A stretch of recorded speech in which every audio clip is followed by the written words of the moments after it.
Good afternoon, good morning, good evening, welcome people to episode 624 of Film Bastards. I'm one of your co-hosts, Mark, and as ever I am joined by... Becky, hello everyone. And... Ian, hello guys.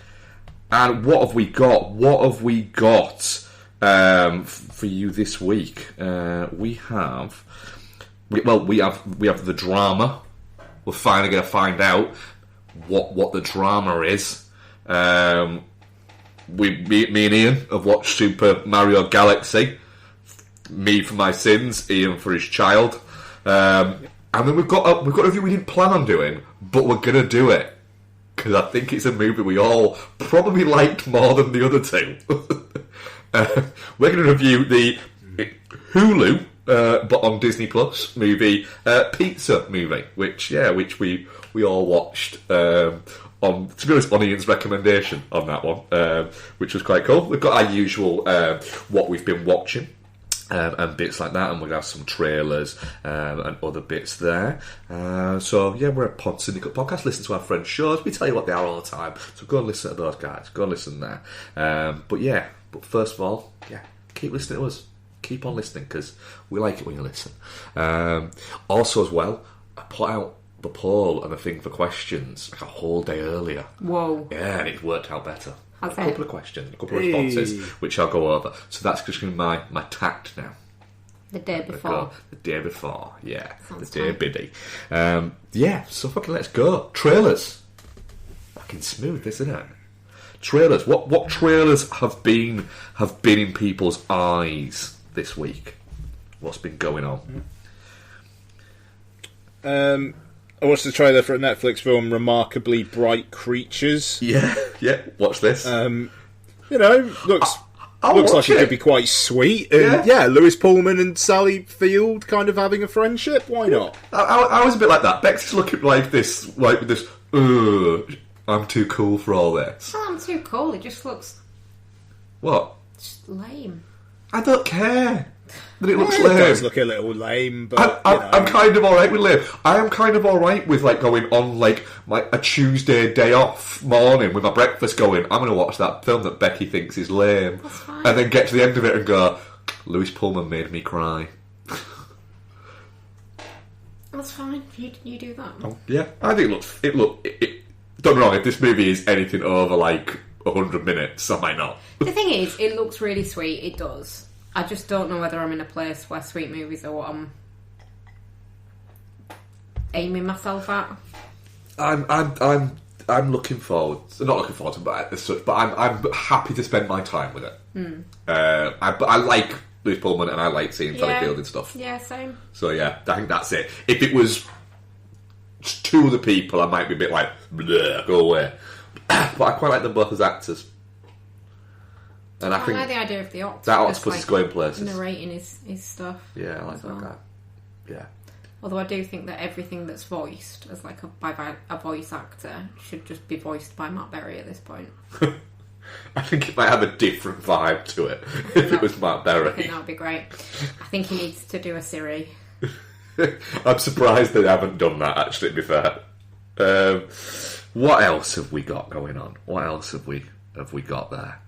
The Invite. Olivia Wilde's... Is it a third film? yes. Yeah. There was Don't Worry Darling, and there was... What was it before? I can't remember. Booksmart. That was it, yeah. Yeah. She's 0 for 2 currently, then. I'm going to rewatch Don't Worry Darling. I remember thinking it was a bit shit, but liking bits of it. And I quite like Booksmart. No. I didn't like Booksmart. That was annoying. Don't just lie. Yeah, I'm misremembering. No, I got Booksmart mixed up my brain with Ladybug. I enjoyed Ladybug. I thought Booksmart was insufferable at points. Lady Bird. Saoirse Ronan. Yes. Right. The Invite looks intriguing, fun, doesn't look like it'll be as twisty as it seems to think it's going to be. And Seth Rogen, which might be the film's intention, seems like he's in a completely different film to everybody else. That's fine. I would just like to point out as well, nobody is suggesting a four-way with Seth Rogen involved unless it's Seth Rogen. At least they're calling attention to that in the trailer. Yeah. That's something. Yeah. It's... The thing is, I'm intrigued by this to see, you know... Because Olivia Wilde had a little bit of a bruising experience, I would say, with the whole Don't Worry Darling thing. Well, with everyone thinking it was shit. With it not really landing as well as everyone hoped it was going to. All the fucking drama around it as Yeah. well, like all the fucking, like, her texts with Harry Styles getting leaked and stuff. Like, it was... I mean, you know, I don't think she necessarily helped herself, but if she was a man, then I think there would have been way less attention on her. Like, quite frankly. I think it's just... I think there was an awful lot that came out around it that she was just being a bit of a knob. I don't think it helps that, obviously, the situation with, what's-his-face, Ted Lasso. Yeah. He's well-liked. Yes. And she seems like a fucking bitch. And then, But obviously... Go on. Obviously, with all that stuff about him having to serve papers to a interview thing that she was doing because she was just dodging She it. was like live on stage at a presentation and she got served, and then he said, "Oh, I didn't know they were going to do that." Sure. Yeah, but he's not going to say, "Oh, and guys, right? It's going to be really funny if you do it live on stage." They'll just do it as and when they can find her. Yeah, it is. That's it. So I'm just intrigued as to where this is going to go. How this It is gonna landed land. well at Sundance, but a lot of things land well at Sundance. So that you know, but I'm kind of rooting. I'm rooting for this. I thought Booksmart was shit, and I thought Don't Worry Darling was not great. But this is the kind of like mid but / small budget dramedy with recognisable people in that I would like to do well in this day and age, as long as the film itself is good. So I'm rooting for it. Yeah, I'd prefer to sit down and watch a good movie than sit down and watch a movie that I can go, well, that was shit. Oh God, yeah. So yeah, I'm intrigued by it and looking forward to it. I think it's quite interesting that she's gone a lot smaller scale. I think that was one of the big things about Don't Worry Darling, was there was an awful lot of expanse to it, was the idea. And it didn't, like I say, it didn't quite land. I'm going to give it a rewatch to see if it has maybe settled a little bit nicer as a couple of years down the line. There's the final trailer for what I think is the most misjudged movie of the year, The Devil Wears Prada 2. Which, I just feel like they should have left it alone. Yeah. It seems to be that now Anne Hathaway and Emily Blunt are combining to write an expose about how shitty Meryl Streep is. Yeah. That seems to be what is. But then, so what you're basically saying is she's going to be shitty all the way through it and maybe get a comeuppance at the end, but I kind of doubt it. Or maybe get a redemption arc. I'll get a It's redemption more arc, likely. yeah. I think part of the issue that it might come up against is there'll be a lot of people that watched The Devil Wears Prada when it first came out and remember it as being this great movie. That because there's a sequel coming out, we'll be like, oh, well, I'll have to rewatch The Devil Wears Prada and go, oh, holy fuck, this is a toxic piece of shit. yeah, there is a link, I think it's far enough in the past that people that watched it at the time can maybe just look back on it nostalgically and not really have to scrutinise that if they don't rewatch it. The never rewatch Trading Places argument. Yeah. But yeah, I mean that could do some damage. I mean, it don't bother me. I don't like the first one. I won't watch the second one. It's not a big deal for me. It just seems very, like you say, misjudged. Yeah. What do you think about this? Did you watch the last trailer, Ian? Yeah, you know, I hope the folks looking forward to it enjoy the shit out of it. You know, like it will make a lot of money. The second weekend drop off will be interesting to see. Yeah. I don't necessarily feel like they're coming back to this because the material spoke to them. I think it was because they all like working together, and if that can then translate on screen, then maybe it will be all right. That's a really generous way of it is not saying. I'm in a generous mood of not saying it's for a paycheck. Yeah, no, it's for a paycheck, and they all like each other. I do like, you know, like Tucci and Blunt are fucking related, for fuck's sake. You know what I mean? Like, he is, to be fair, the best thing in the first one. I have a controversial Tucci opinion. Oh, what? I think since he's become Stanley Tucci and kind of like a presence himself and not just a character actor, I think he's kind of just basically become himself in every movie, and it's just a little bit like character actors. The reason why you're character actors and you're good and you're interested in stuff, even if you're just comedic character actors, which he often was, but he also turned up in other stuff. Once that's gone and you're just recognisable, the magic has gone, and he's just a little bit like, he's just him in things now, and you know that he's going to be a little bit OTT at points, which has always been like that. And then he's going to have a moment where he slows down and he talks slowly at people. And it's because he's now being serious. And then he'll say something really poignant and he'll be like, yes. But it's just a little bit like the magic has kind of gone a little bit for me. Yeah. Yeah. That's fair. Which is quite bad because he's been in a lot of like random shit over the years. Like, if you go back to his 90s and very early 90s stuff, he crops up in some real random shit. Yeah. Yeah. I'll always remember him most for the look on his face after his Oscar clip for The Lovely Bones played at the Oscars. And just yep, I've been nominated for this piece of shit. It's something. Because he really does not like that movie, does he? It's the one Oscar nomination he's got as well. Yep. Does anyone like that movie? No. Nobody likes it. Ryan Gosling dodged a real bullet there, didn't he? Yeah. I mean, his story about the fact that he didn't consult with Peter Jackson because Peter Jackson was too busy making another movie and thought he had this really good idea to turn up away and was immediately told, no, go away. But then wasn't allowed to make another movie while they were shooting Lovely Bones. With Mark Wahlberg on it. Yeah. Yeah.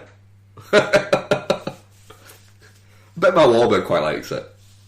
Yeah. Yeah. What else have we got, trailer-wise? The only other one I think I've got is Over Your Dead Body. Where... Yeah, I didn't see the second trailer. I saw the first trailer. It's a fun premise. It's a very fun premise, yeah. It's a fun idea, Jason Segel and Tamara Weaving being married. Yeah. Yeah, sure. Two people who are actually closer in age than you'd think. But yeah, I fuck it, go for it. You know, it's written by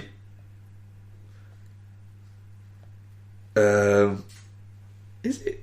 Who is it written by? It's written by the same guys who wrote Pizza Movie. Oh, is it? Yeah. It's written by the guys who... by Jorma Taccone. Yeah.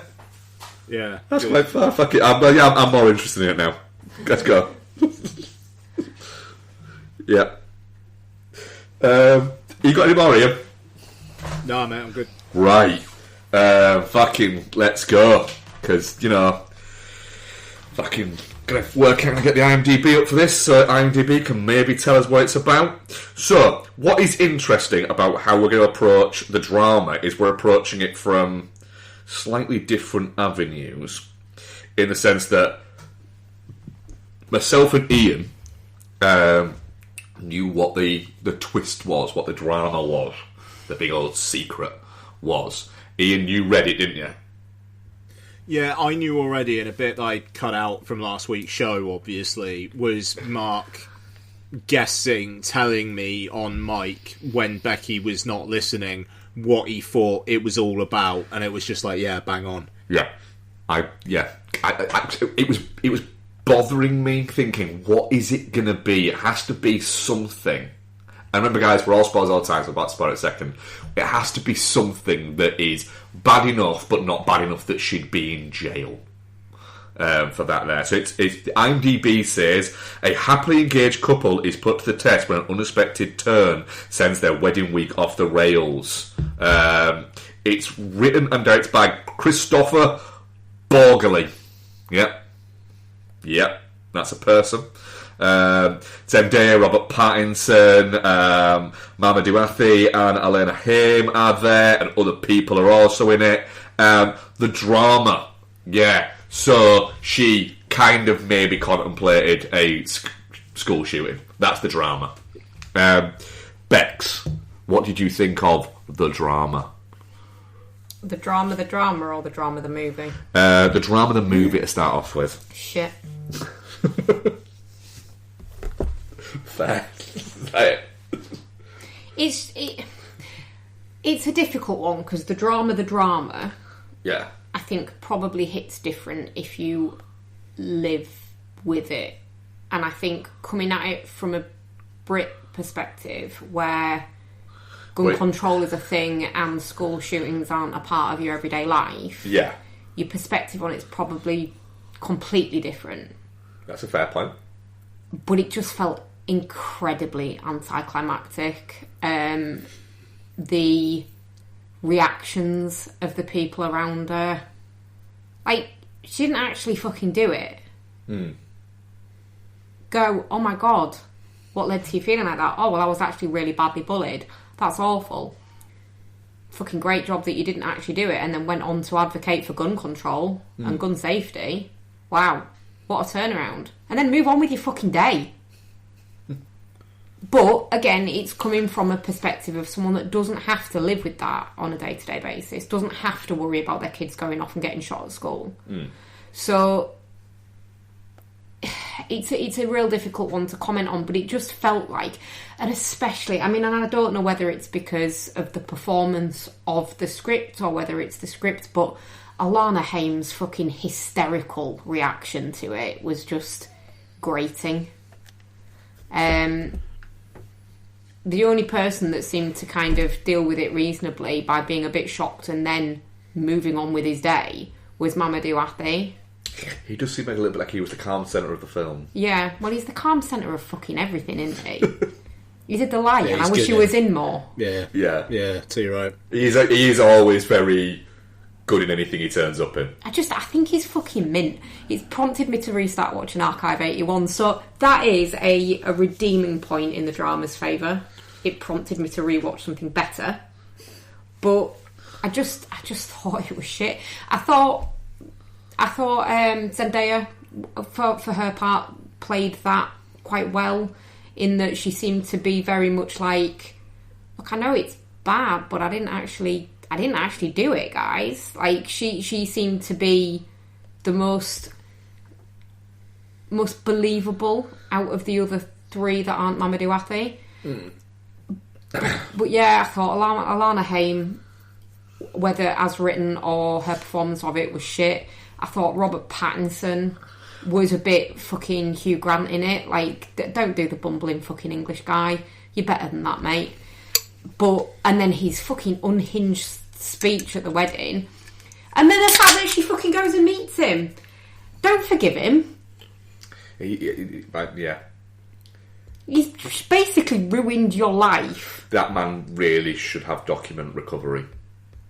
If he hadn't deleted that script, that speech, I think he'd have been alright. Can't riff. Yeah, it just poor. Just really fucking poor. And I think the issue there is if you're going to do a film that's going to be based around that concept, the actual drama has to be bang on, and it ain't. How did you get on with it, Ian? I liked it more. I didn't love it, don't get me wrong. I will say, I thought Alana Haim was very, very good in the role that she was given, which was one of the most toxic characters I've seen in a film in a good long time. Her reaction is absolutely over the edge, coupled with the fact that what her confession was, it's way worse. Was so much worse, quite frankly. Which I think is entirely from a writing perspective intentional. Yes, absolutely it is. So that character, she is playing it like a dickhead, and I think she plays that well. So I thought, but Bex, I get it. That character is fucking insufferable. I thought that was the point. The film itself, I was disappointed by the fact that it was way more Pattinson's perspective than it was Zendaya's. Maybe that's the marketing leading me that way, but I thought it was going to be more of a two-hander, and it kind of was initially than it actually ended up being. And where it's like Robert Pattinson with the girl that he's working with, and then suddenly he's bending her over the table, and it's like, what? Like, this feels like somebody who wishes he could cheat on his spouse was writing a film about how he nearly cheated on his spouse. And it I'll be honest, I was a little bit grow up about the whole thing. And the guy, the writer-director, he did Dream Scenario. Dream Scenario, yeah. Which I liked, even though I thought it kind of like it tailed off quite a bit towards the end. Outstairs is welcome, doesn't it, that film? That's the thing, and I think this does as well. Like, I think he has some good concepts and then doesn't really know what to do with them. Because by the end, it is just this, like, farcical thing.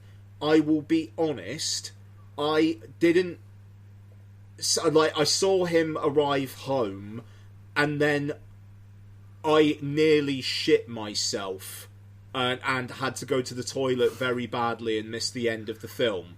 And then, so I'm just being real with you there. I had a little bit of a dodgy tummy on Monday morning when I went to see this. And so I read a synopsis after that he meets her in the cafe and they do the whole, what's your name thing. Is that about right? That's about right, yeah. He goes to the cafe. He does a weird little random dance in the apartment first. This little random dance in the apartment, which is, I would say, about the only bit in the film that Robert Pattinson manages to portray any personality other than absolute wet wank sock. Yeah, and I mean that's it, because it's like at the start, it's almost like, is he supposed to be a bit of a creep or something? You know, the Google in the book, and it just didn't feel fully formed. And No. Some people are like, oh, this is fucking brilliant. This is a real kind of like fucked up romantic comedy drama thing for our times. And I'm just a bit like, if that's what relationships are like these days, I'm glad I'm very happily settled and not having to deal with any of that fucking shite. I think I said this to you, and afterwards, Bex, this feels a little bit... maybe we're just the wrong generation now for this. I mean... Well, I said to you at the time, didn't I? We are cuspers, basically. We are the oldest of our generation, and we married really young. So things like stag weekends and hen weekends and stuff like that weren't really a thing when we got married. And, like, even down to stuff like when people have kids and they have gender reveals, and it's like, oh, that wasn't a thing. Well, that's it as well. I mean, I think a lot of these traditions have just come along after we did the event. Yeah, because we were saying, like, afterwards, you don't, like... We were a little bit confused. Well, I was a bit confused going, I don't remember, like, all of, like, the speeches and there was a lot of pomp around this wedding, and I'm thinking, I don't remember this much pomp there for it. I mean, I think at the time we got married, it was just best man and father of the bride that did speeches. Yeah, I think it was, yeah. I'm getting starting to think that Robert Pattinson might be a little bit cagey, in the sense that... Oh, not cagey like... Oh, no, don't... No. Cagey like Nicolas Cage. Like Nicolas Cage, yeah. Oh, okay. In the sense that at points, he can be really, really good. Like, really, really good. Like, in Tenet, I think he's fantastic. In The Lost City of Z, I think he gives one of genuinely the best supporting performances the past 20 years. I really want to rewatch that, but isn't it like 4 hours long or something? Yeah, but it's a very rich film to watch as well. And then the other bit is, I thought he was not great in Die My Love. No. And I genuinely think he's shit in this. Like, I think he's really... I don't think Zendaya is great in it, but I'm also a little bit... Of a hater? No, I'm not a hater. I am Zendaya skeptic as an actor. I think she's... Just to let me finish. I think that she's incredibly charming in person. I think she picks really interesting work to do. Apart from this one. But the idea of it's all interesting. Yeah. I can see why this was interesting on the page. She picks really interesting ideas to do. She's made a nut with Spider-Man, and, you know... June. And got a nut with Spider-Man. But June's more of an interesting thing. It's also a big money, It's a big blockbustery thing, yeah. But then I also think there's points where I'm looking at going...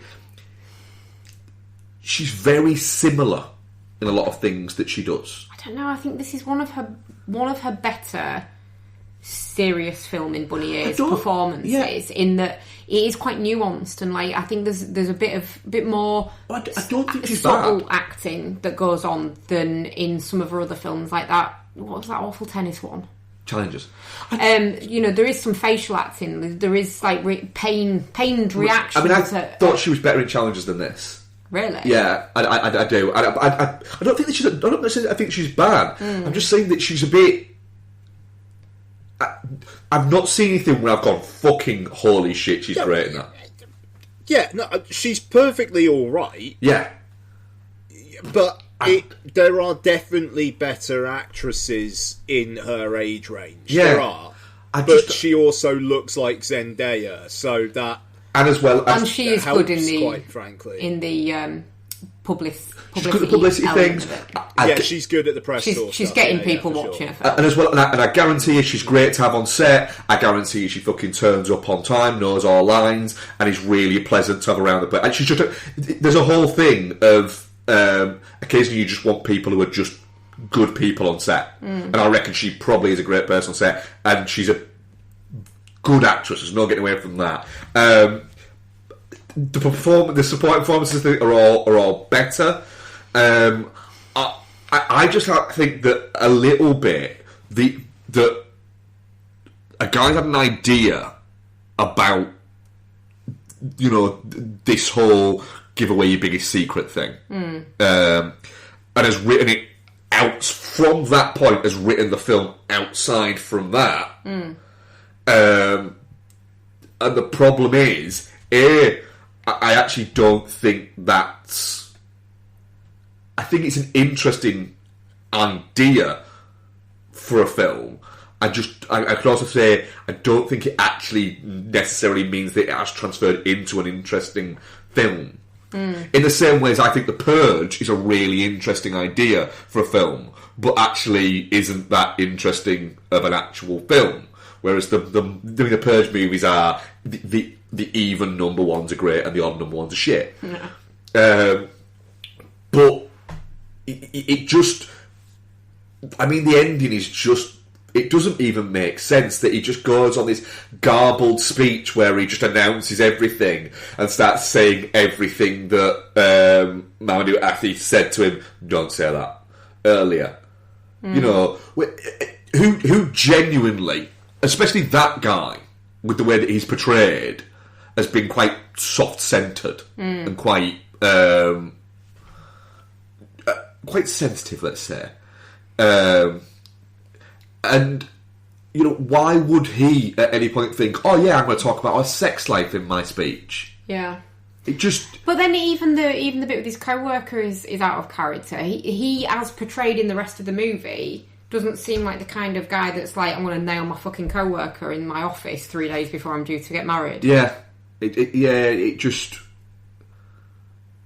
It's a fucking mess is what it is. It is really messy. But also as well, I didn't like the... from a filmic point of view, I didn't like the style of it either. Like the constant cutting between things. Yeah, and is this imagined? Is this real? Yeah, like, and having that thing where you have people talking, but then it becomes almost like a voiceover into bits, and then comes back to them actually still talking. But I don't like that style. It feels, but it's supposed to feel slightly dreamy and floaty and bits like that. And, you know, rare miss of a Daniel Pemberton score, because usually he's fucking great. It just felt a bit clinky at points. Yeah. You know, and usually, like, Daniel Pemberton is usually fucking great. I mean, he does a score for Project Hail Mary, doesn't he? Yes. And that's a fantastic score. But this just feels a little bit like... almost like everybody thought, we have all the fucking ingredients here. We've got a really fun, edgy story, but we're going to do it as a black comedy, but this is going to provide the drama that we're going to put into the drama. We've got fucking Zendaya and Robert Pattinson. You've got the Haim sister, and it's not a Paul Thomas Anderson movie. We've got Pemberton on board. You know, we're an A24 movie. This is going to be fucking great. And then it just... all the ingredients have mixed together, and they've gone, look at this cake, and you've gone... You've made biscuits. And they've gone, oh shit, that was cake batter and we've put it into biscuits. Gone, yeah, this is weird, man. This don't work. It's interesting as well, because I'm not really much of a pearl clutcher, but I also didn't really get the feeling that the writer-director had done an awful lot in terms of school shooters and what their ideology is and what pushes them to do it, because it's not interested in that. But I mean, like the film is basically my read of it. Tell me if you think I'm wrong, but Zendaya's character was basically, she wasn't very popular at school and she thought it was a cool aesthetic. Yeah, she was seduced by the idea of it, and I think it almost is portraying that, well, she was never actually going to do it. It was more the allure of the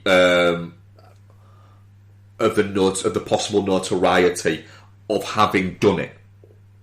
Yeah, I don't know. Yeah, cause I mean, obviously the rifle bit and her going deaf in the one ear, and then trying to do the video and then getting the blue screen of death on Windows, which I thought was quite a funny bit actually. But it I don't know. It just and then she kind of found people through actually then kind of like going anti-gun violence.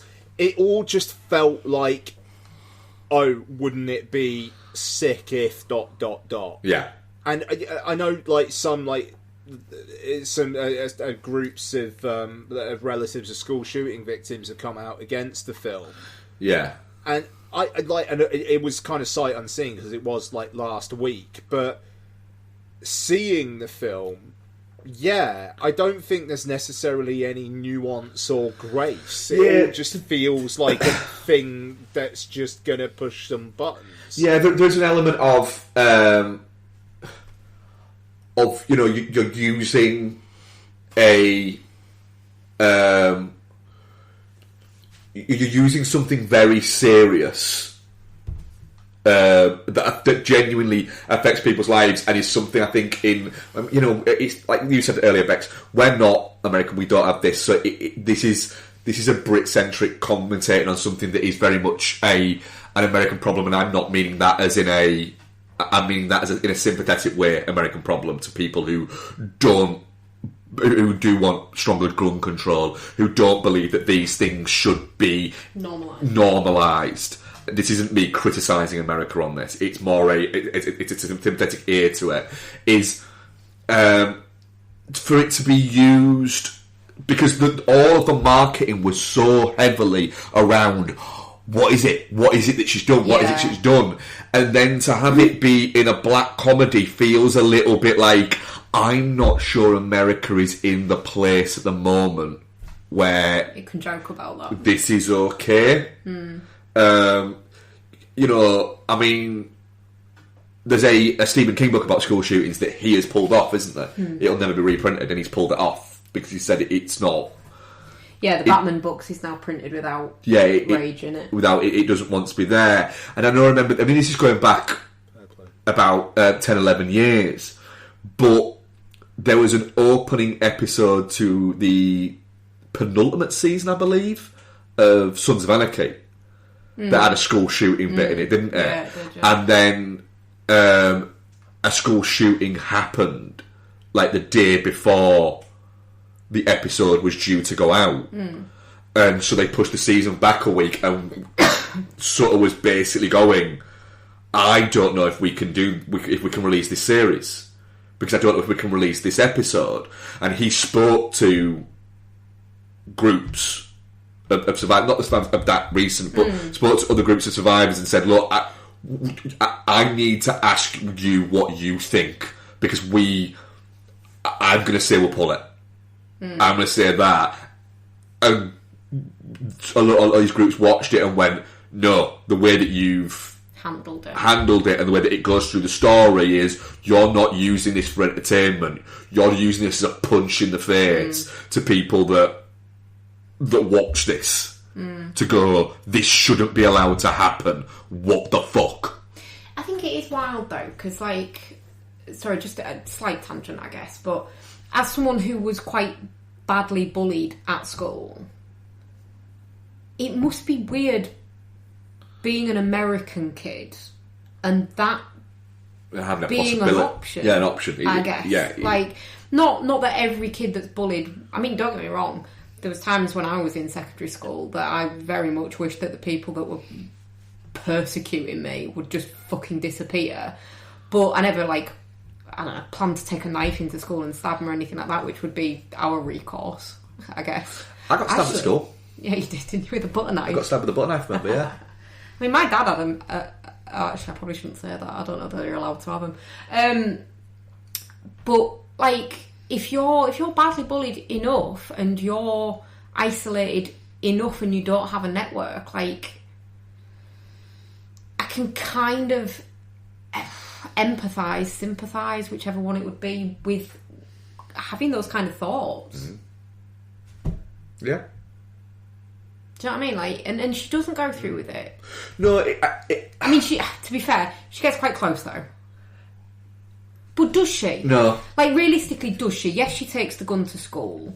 Yes, this other thing happens that ostensibly stops her. But would she have gone through with it otherwise? I don't think you get the idea that she wouldn't. No, I think the film... what I took from the film anyway is the film wants you to go that the shock reality of it almost actually happening without her almost shocks her out of it. And then... she then gets rid of the what is it, and then there's a switch is flipped. It goes from being an aesthetic to a reality Yeah, for it. it's the fantasy versus the reality of it. And I think that's what I was kind of saying about it, like coming from a Brit point of view. For us, it is a distant unreality. I don't know. I don't think this was the film to handle something like that. I guess. No, and then the film's quite like ambivalent on alright, and then she gets really into anti-gun violence, but what's the motivation behind that? Does she actually believe it, or is it just because like she's found friends? Yeah, you know, and it's like the film never really answers that. And for this kind of topic, I kind of feel like you probably do need to have a bit of an answer to that. Yeah. I don't think you can. Yeah, you can't. It doesn't seem to come down on any side, but it is saying gun shootings are wrong. But I just don't think it explores the central topic that much. But it does explore Robert Pattinson randomly hunching over and crying a lot. Yeah, because that's the thing. Basically, as soon as she reveals this, then it's all Pattinson's perspective. There's like, is there a single scene where she is by herself and thinking about things? I think just after when she's woken up, and that's about it. Oh yeah, and then he comes home with the coffee. Yeah. But then that is it though, and then it is all his perspective. Yeah. And yeah, I don't know. I think that's pretty fucking lame. And if that's the story, you know, that's the story that the Christopher blah blah blah wanted to tell, then all right, cool, fair enough. But it also feels like a fucking teenager point of view to then go, all right, and then 3 days before my wedding, I'm gonna cry, and then for some reason the girl I work with is going to be kind of into it, and she's going to let me bend her over and potentially fuck her. Yeah, which I won't do, because I'll then start crying again. Yeah, exactly. It just bollocks. Yeah. Like, this is it feels like a film written by a guy who thinks he's cool and edgy, and is absolutely running on that, and then getting Zendaya and Robert Pattinson interested because it's an indie thing that will get some buzz that they can kind of get their indie rocks off on. I mean, Robert Pattinson, I was going to say this earlier on when you guys were talking about him, but I think he needs to do a bit of a Gosling and just go, maybe I can just be a movie star for a bit. And I know that's why he did the Batman. Yeah. But you let him give him real bad hair in that though. That's not movie star hair. I just think he's got weird hair. His hair's pretty good in this though. No, it's not. It is very floppy. It's very Hugh Grant templated, this role. It just is. It is a bit 90s A24 Hugh Grant. He is, and it's like I quite like Robert Pattinson. I thought I had a neutral opinion of him in this. Didn't wow me. Didn't think he was shit. Same with Zendaya, to be honest. Like that's the thing. Like the only person who I thought really stood out was Alana Haim, and because of how fucking toxic her character was, and I wanted to punch her throughout the entire film, and that was absolutely the point. Because it's not Alana Haim. I didn't want to do that in Licorice Pizza. So, you know. But, yeah. Anyway. Look. Despite all this, I gave it a 7 out of 10 on Letterboxd.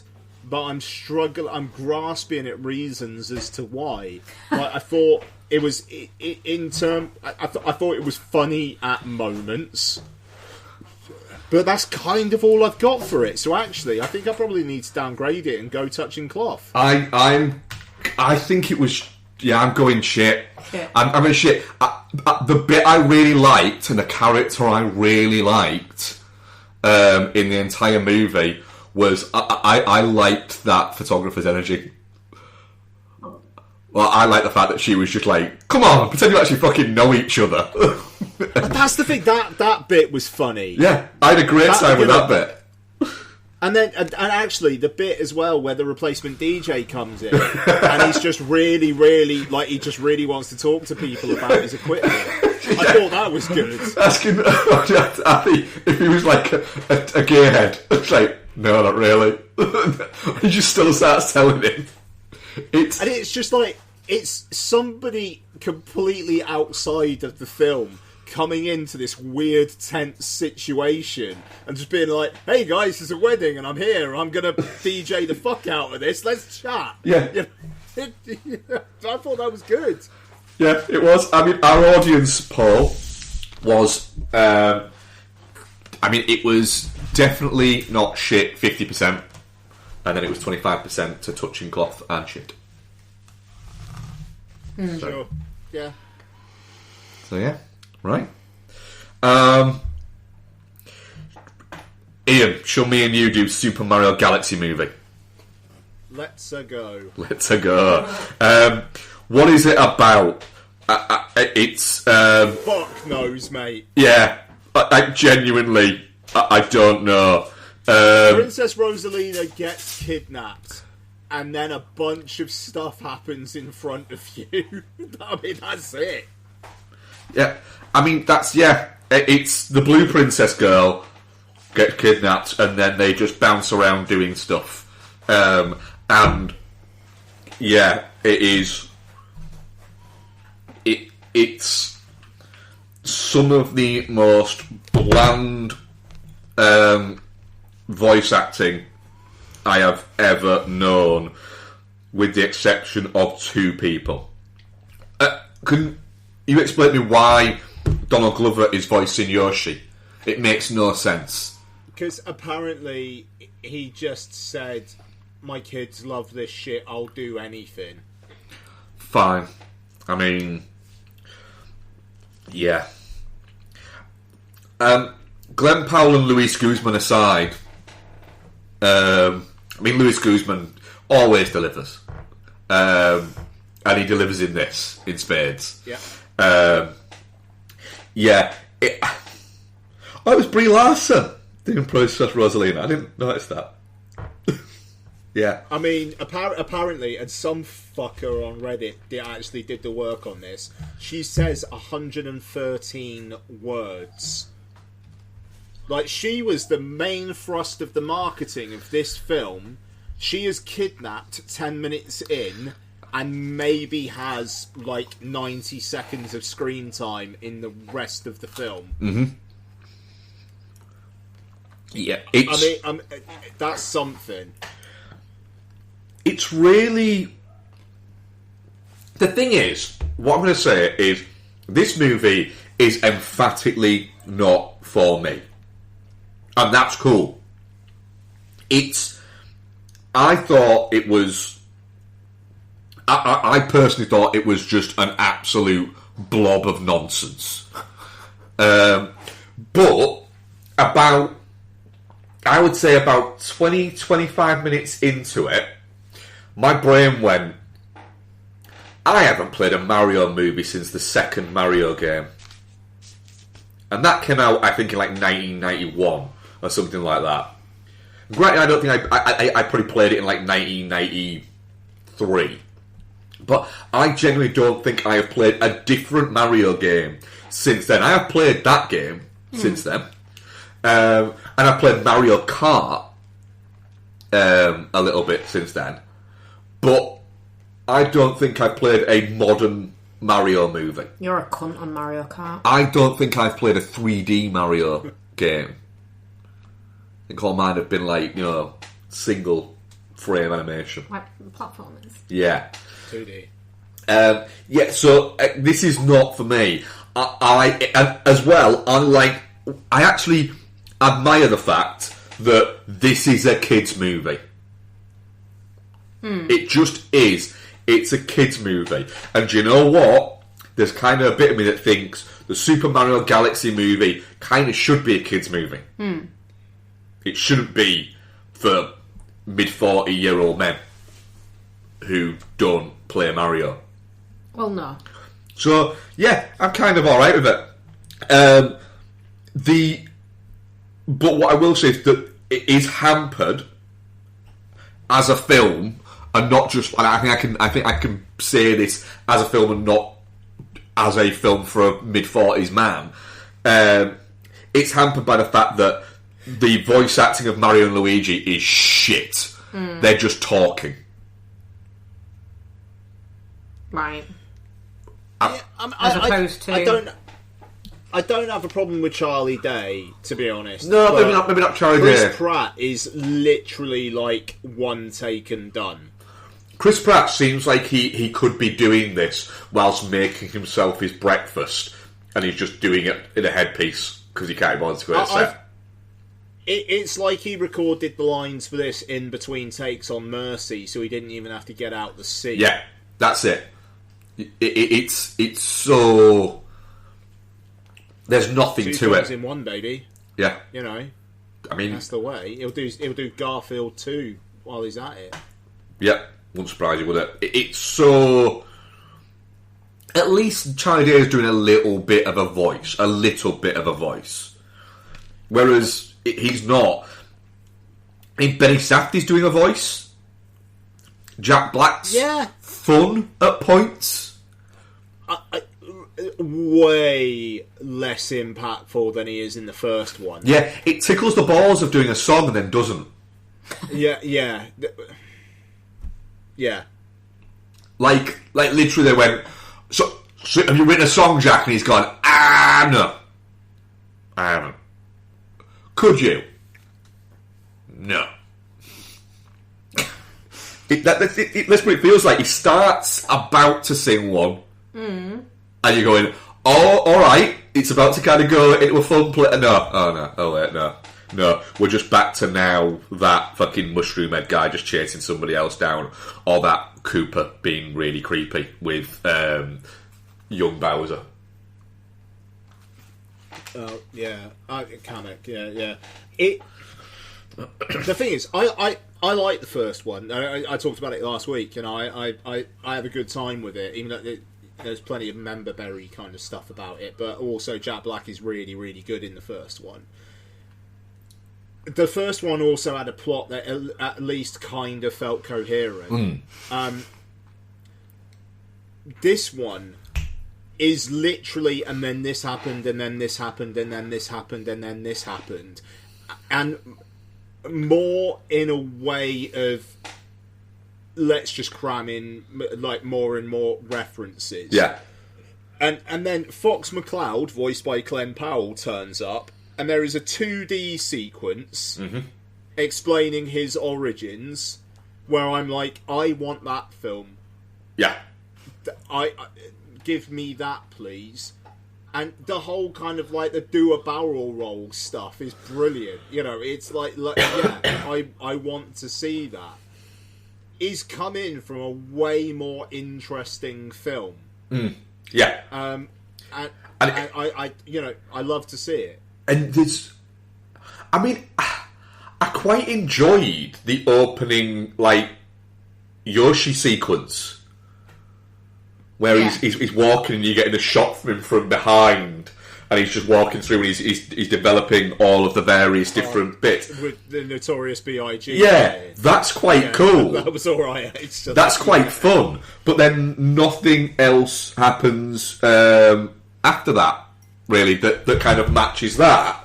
And then the problem is everything that is interesting happens.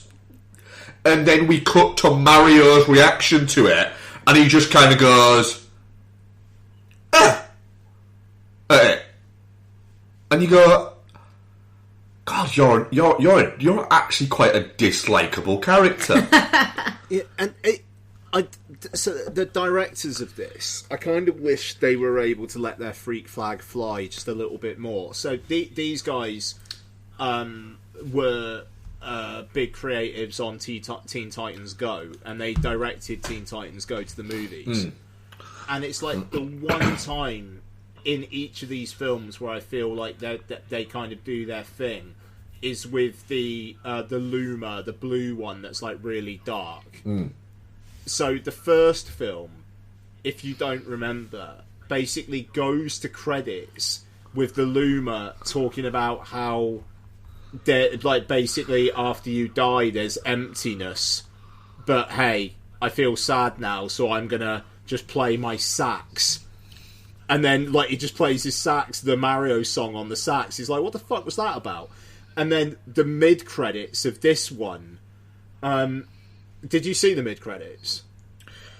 Yes, but I actually can't remember them already. So they're in prison. That's and it. And Luma's the prison... The prison guard, yeah, that's it. God. And there's another one in there after that, where... the Princess Peach in the post-credits. A yellow princess turns up now. Yeah, great. Yellow dress princess. Sit through fucking 10 minutes of credits for that. Great. But then, like, the Luma's saying some dark shit there as well. And then in Teen Titans Go to the Movies, have you seen that? Yeah. Guys? Yeah. So that film ends with Robin being told to kind of like wrap it up in a really dramatic way, like an epic conclusion, and he just shouts at the audience, "Kids, ask your mums and dads where babies come from," and then it just cuts to credits, and it's like, I want more of that. I want more of the Luma, like talking about death and then singing the sax. That, and there's none of that. There's no more of that through the rest of this film. There's no personality other than Nintendo member berries. But at least in the first one, you had Jack Black doing Jack Black stuff. You don't really get that in this, and I'm not. But at the same time, a podcast I listened to called this film Evil. It's not. I don't get how you can have that reaction to it. Grow up. Yeah, that's the exact reaction you should have to that. To that statement is grow up. The Times review where it was talking about, like, I had to pinch myself, like, because even though it caused me pain, at least it got me to ignore this film. And like you said, Mark, it is a kids' film, and it doesn't necessarily mean that kids need slop. And I'm not saying, like, well, kids don't deserve good movies, but it's literally, it is visually engaging. The score is great, even though most of it is just rearranged Super Mario music, which was great. And it goes long enough at a kinetic enough pace where, like, you're not bored. Like you say, Mark, it's not made for us. And nope. I'm nearly done. The Super Mario Brothers movie felt like it was also made for people who grew up with Nintendo. The thing that I don't connect with this film on is it doesn't feel like that. This film does really, really feel like it was for little kids. And Lottie came out of it and was just like, yeah, I liked it, but it, basically, I feel maybe a little bit too old for it. Yeah, and she's right. She is. It's for... The best way I can describe it, it's basically, it's a bag of Tang Fastics of a movie. It's not a bag of fucking apple slices. It's for 3 to 10-year-olds, this, whereas I maintain the first one had more of a 4-quadrant thing to it. Yeah. I mean, the people who are... I mean, fucking hell. The film calls me physical pain. There's a little bit of a, get the fuck over yourself. A statement for somebody who's never actually been punched in the face. That is what his editor should have done when he saw it. Should have punched him in the face and gone, that's actual pain. There you go. Now, are you going to change this? I don't know. It's like Hoppers did not do nearly as well as this. Don't get me wrong, but it is done several hundred million worldwide and is doing very, very well, especially for an original Pixar film. And that has got people into the cinemas. This has got a lot of people into the cinemas, which is also something that I believe we all want at the moment as well. Yep. And it's not the most offensive thing you'll see this year. God, it's no. not. Come on. It's crap. No, I am shit on it. Yeah, it is. It's shit, but I don't. I think it's shit. I'm be in my bottom list of the year out of sheer principle of the fact that there might not be 10 films that I think are shitter than this year, but this film isn't for me. It'd be like me sitting down a 6-year-old and going, here, watch Apocalypse Now. And at the end of it go, what do you think of that? And then go, look at me, and then Guardian will go, they fell asleep 3 minutes into it. And then they shit themselves. And they go... Like I almost did at the end of the drama. Yeah, like you did almost in the drama. That's it. I mean, I bet the guy who said that he felt physical pain watching this, I bet he loved the drama. Yeah, probably did. Look, we've talked longer on this than I expected us to. It's shit. Yeah. It is, and I was genuinely disappointed, but at the same time, it just made it for an audience. Yeah, it's made $400 million in its first week, and that off the back of how much Project Hail Mary's made, I just think that's just a good thing for cinemas. You know, people going to the cinema and kids enjoying the cinema and then going later on in the year associated with having fun and going, can we go and see insert film? I just think that's kind of a good thing. I'll just say, I really, really, really hope The Legend of Zelda is being made for a broader audience than this, and I think it probably will. I think it will be from the looks of the stills of it. Do you know what I will say? I think the funniest bit of the entire movie was the illumination ident at the start of it that was good with the minions. I'm not usually that susceptible to minions. I'm not a Minions hater, but I did laugh quite a lot at that. It was funny. Minions vs Monsters is going to bang, dude. I'm telling you. I am. It's made me go. I am actually kind of looking forward to watching that now, just for the pure silliness of it. Just because I like the fact that somehow the Minions have become like these fucking stealth silent movie stars. So you're right. Yeah, so fuck it. Yeah, they've weirdly become almost like the Chaplin and Buster Keatons of our age, which is baffling, but kind of makes sense. It works. Yep. So yeah, our audience poll on that was I think it was 33%. They've gone now, the polls, so I'm trying to remember them because I did look at them just before. 33% said definitely not shit, and it was then 67% shit. Where have they gone? What? Well, yeah, I was wondering. Oh, I might rewatch that at some point. Was that Big Hero 6? Yeah. What have you been watching, Bex? What have I been? I'll leave that in, shall I? Right, what have I been watching? I've only watched one film on my own. Yeah. So I rewatched The Monster Squad because I fucking love The Monster Squad, and it has reignited my intense desire for that one T-shirt that kid wears. Oh, the Stephen King Rules ones. Yeah, which I have saved in my open tabs on my phone for when I decide to just fucking go for it and order it. Just go for it and order it. I think. Might do. Yeah. It's quite niche though. It is really weird actually. I was thinking this the other day. Sorry, again, tangent. I feel like you don't really, whether people just don't talk about it, you don't really run into many Stephen King fans in real life. Do you not?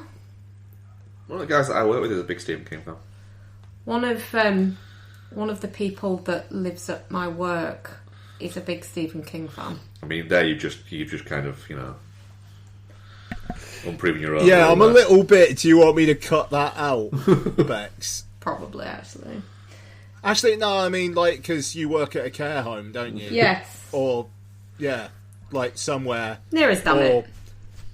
Yeah, care adjacent. Anyway. Yeah. So yeah, no, fuck it. That you could work at somewhere where people. I'm gonna shut up. But yeah, it's weird because he's huge. Stephen King's huge. Not like physically. I don't think he's like a giant or anything. He is quite tall. He's quite tall. He's not fat though. No, but he's quite tall. But he, so they're obviously there, but people just don't seem to like. I don't know. Maybe if Stephen King rules T-shirts were more commonplace, you'd be able to point at your people and go, well, I mean, "You." You claim to be a Stephen King fan. You've had it on your open tabs for all this time. You haven't bought it. So it is my maybe you're part of the problem. 5th open tab.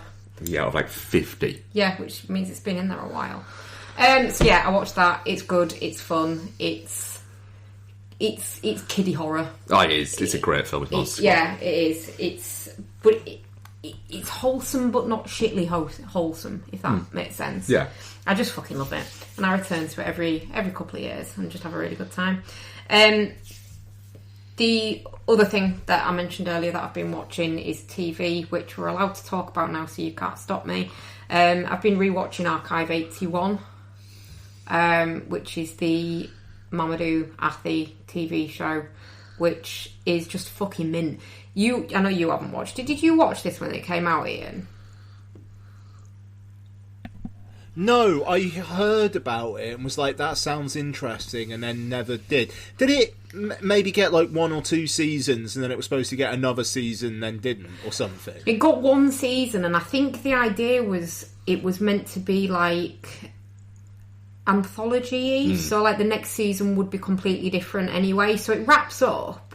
Okay. And it's really, really good. So Athie plays a video archivist / restorer, and he gets employed to do like a private job restoring these videotapes, and the content is a little disturbing, and it kind of draws him into, there's some supernatural elements to it as well, but it's just really fucking good and really creepy, but not gross. Like, it's not gory, I don't think.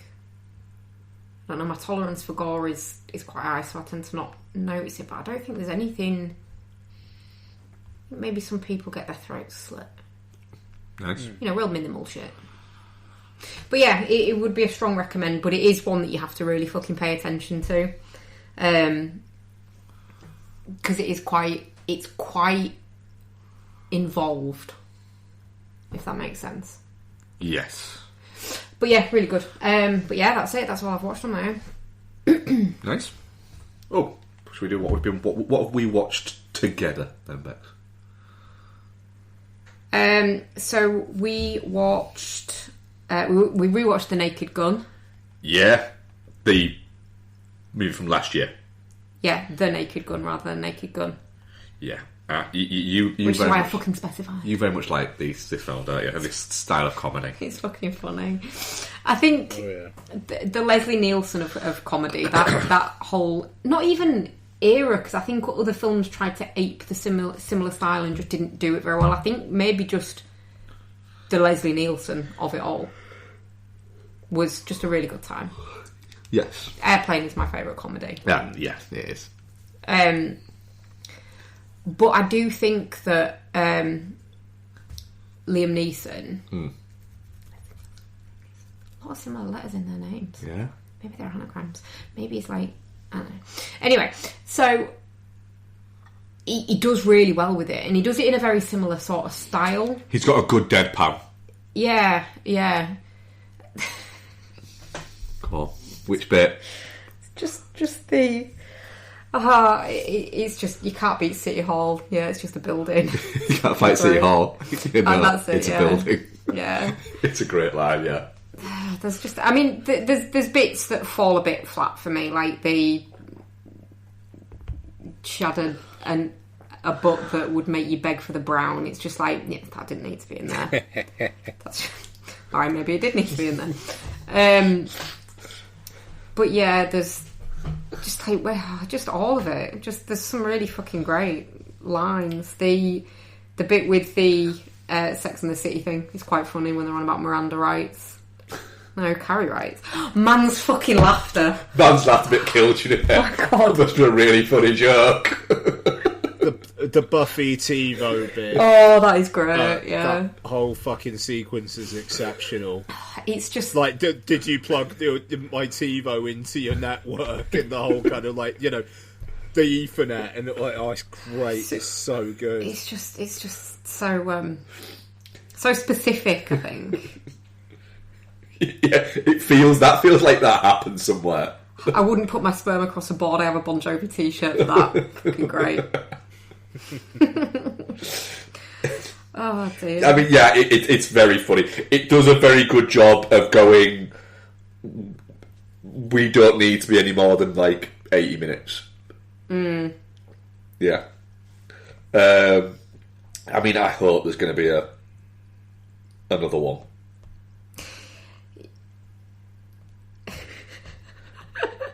Like an idiot's completed jigsaw puzzle. I was being framed. Fucking great. And it's the delivery. Like that's not funny. If someone says it wrong. No, but I do think as well. Like the supporting cast is really good. Like Pamela Anderson is really good as that role, as the Priscilla Presley role, essentially.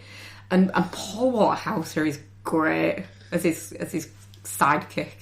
Yeah. What else did we watch, Bex? Yeah, so we sorry, mum's laughter. Fucking hell. We also watched Nobody 2. Nobody 2, yeah, we did watch that, didn't we? Watched that this morning, didn't we?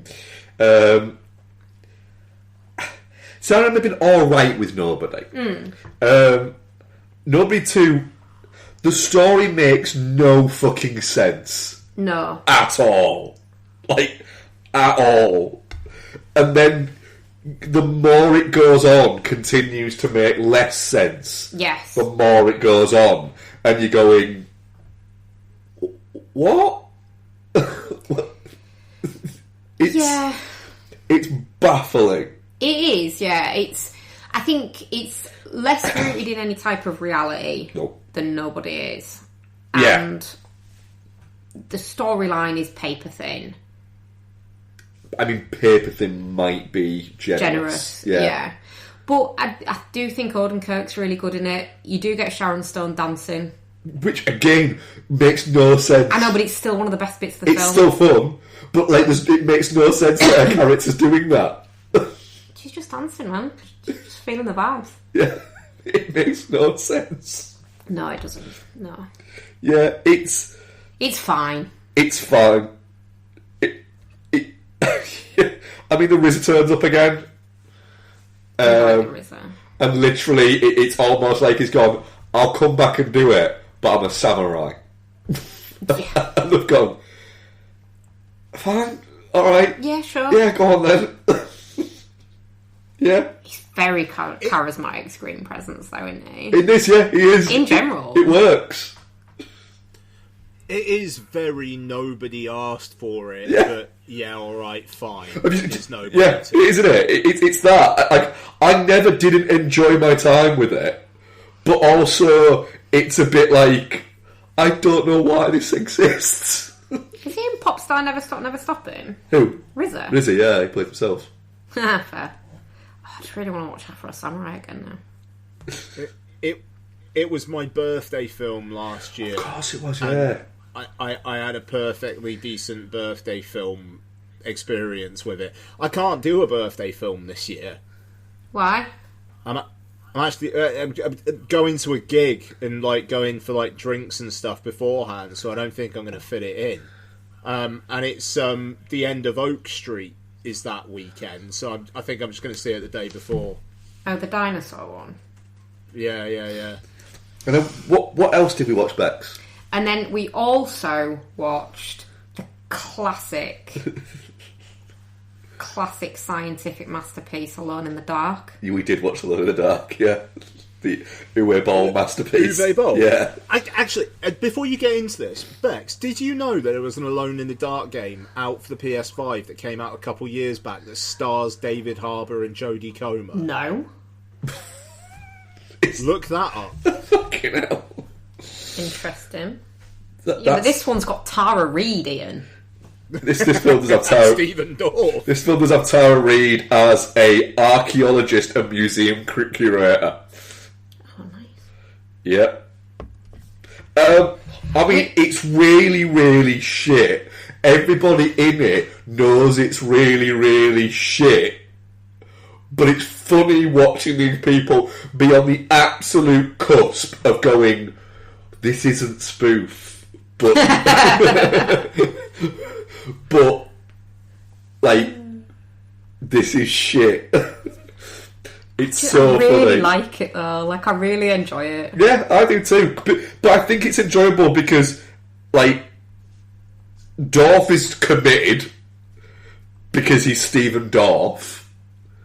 Tara Reid is committed because she's playing smart for once. I don't understand why Christian Slater's there. And Christian Slater is like, I'm getting paid. Sure. I do really like it though, and I do make you rewatch it probably every couple of years. Yeah, you do actually. This time though, we did attempt to watch Alone in the Dark 2, didn't we? We did try and watch Alone in the Dark 2, A New Nightmare. It's not very good. It's not. That might be the line. That might be the line, yeah. It's not good, is it? It's not, It's no. really shit. It's unwatchable. It is possibly unwatchable, yeah. I've only watched one on my solos this week. Yeah? Yeah. Was it fucking Mighty Ducks 3D? No, it's actually called D3, Mighty Ducks. Did you watch that? I didn't watch that, yeah. Oh, wow. No, I watched the 2009 film Everybody's Fine, that stars De Niro, and playing his kids is Drew Barrymore, Kate Beckinsale and Sam Rockwell. Play 3 of his 4 kids, and then you have another kid who you never actually see. So the idea is that De Niro plays a just general... A general? A general everyday guy who who's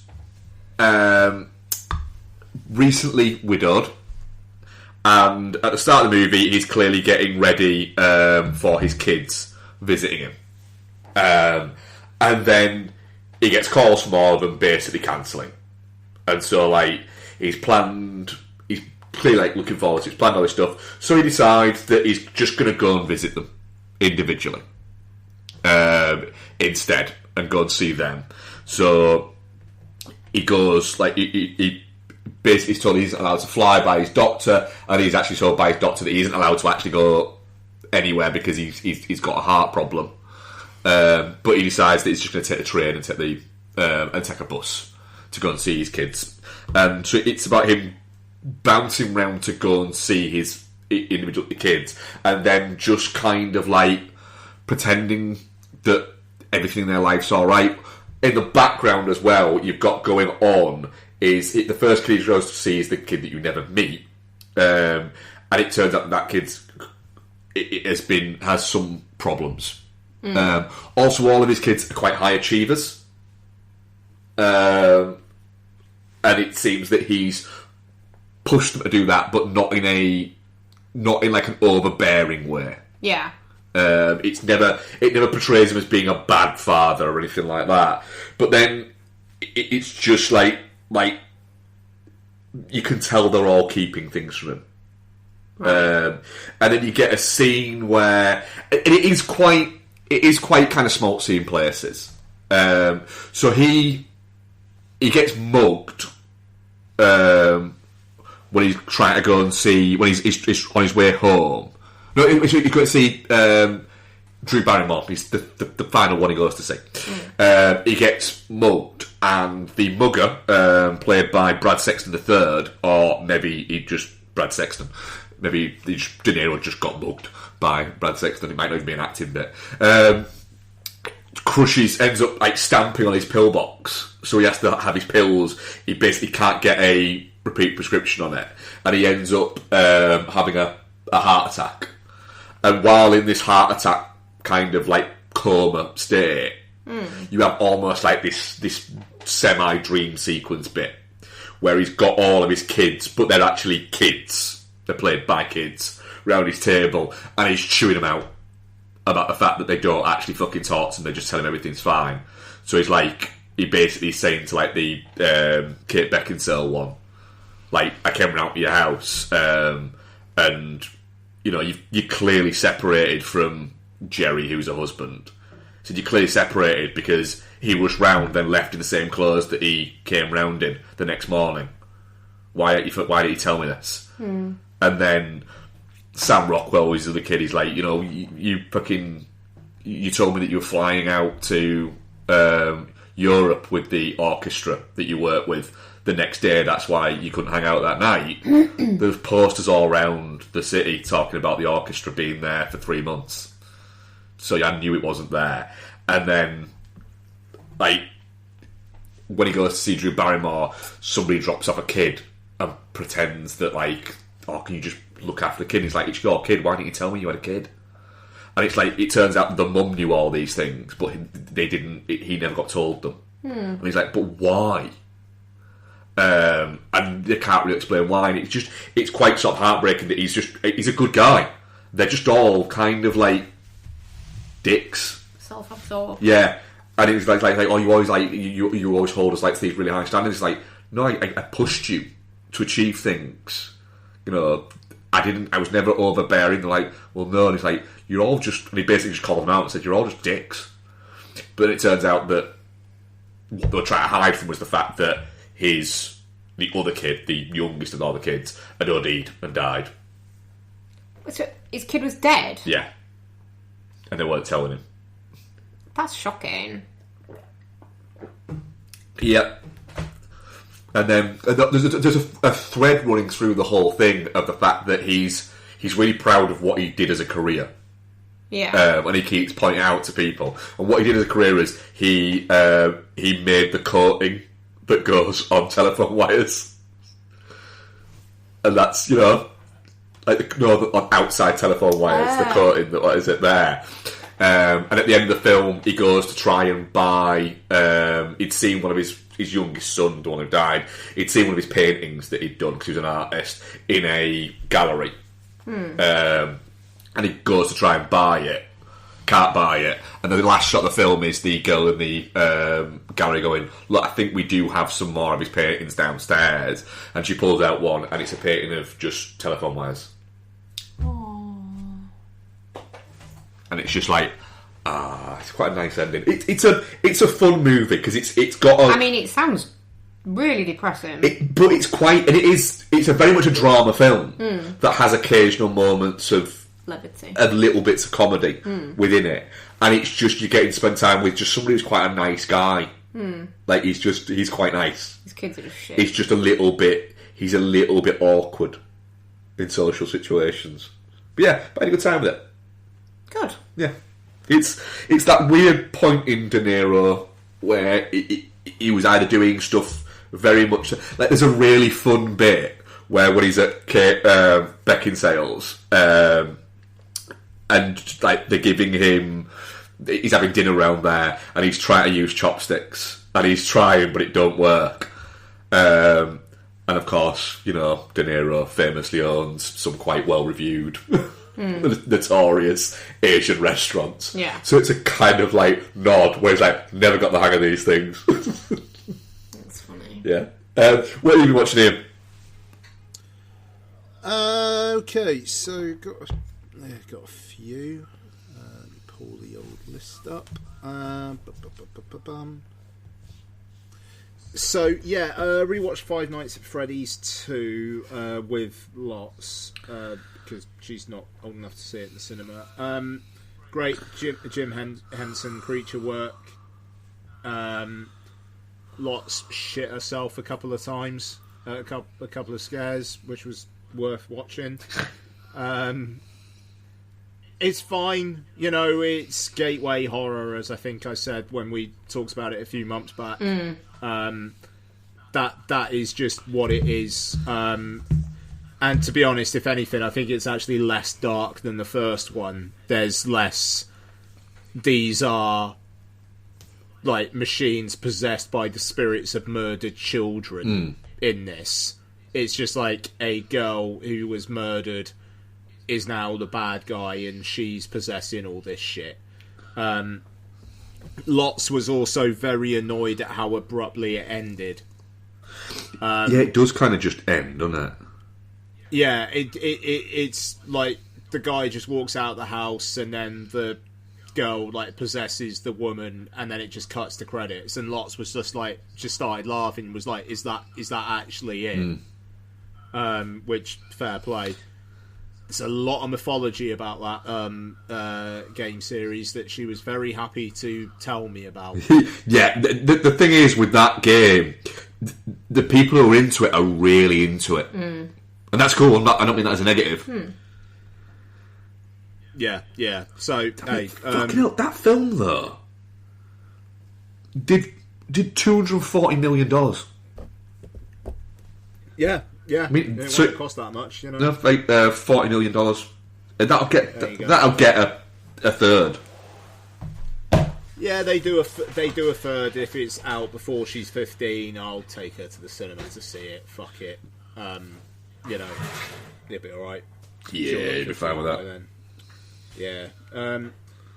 Rewatched The Batman, which is really, really, really, really good until you realise it's 3 hours long, and it's like, oh fuck, this film's really long. It is really long, isn't it? It's like I'm so into this film, and then it keeps going. I think that was an issue that we hit when we rewatched it, wasn't it? Like, we were enjoying it, and I think we paused it to go quick toilet break and drinks break, didn't we? And went, holy shit, there's still an hour and a half left. Yeah, and a major problem of it is, you know, the whole Falcone stuff's wrapped up about 2 hours in, and then the Riddler basically gives himself up, and then you've got that whole other thing at like the mayor's election event and the flooding and all the guys in the kind of like the kind of like the ceiling, and I'm trying to find the word. It's like they're in the fucking scaffolding almost at like the top of the arena. Yeah. Like, and they're gonna like basically open fire on everyone, and then Batman's got to have their action sequence up there, which is like the end action sequence of the film, and it's basically Batman punching people in a confined space. And obviously Matt Reeves isn't bothered about action at all, because all you've really got is that and the Batmobile bit, which is fun, but it's primarily fun because you're seeing Colin Farrell reacting to things most of the time, and that's really funny. Yeah, it much more focusing on the whole detective element, doesn't it? Yeah, but and that's the thing, like the detective stuff and the mood of the film rules. Like, it really justifies its existence. Like, it's so completely different from the world of the Nolan films that it's that stuff's cracking. It just they gave Matt Reeves way too much rope with that runtime, and I think it does hurt the film, because you don't hear people talk about this all that often, and this was the last Batman film. I think it's going to be one of those ones where it's... And it did really well, a little bit against kind of expectations, a little bit. Yeah, like 700 mil worldwide-ish. I think it was like 740 or something like that. You know, like, that's... For a dark Batman movie, I think that's pretty, you know, it's good. I think people are really looking forward to the sequel. I'm a little bit scared that 5 years down the line, it might just... missed its window. Be a bit too long. Yeah, totally. But, I mean, like, it's got a good cast, dude. Like, Sebastian Stan as Harvey Dent. That's fucking good. Yeah, and the thing is, Matt Reeves... You know, let's face it, he's got... I mean, yeah, he don't miss a lot.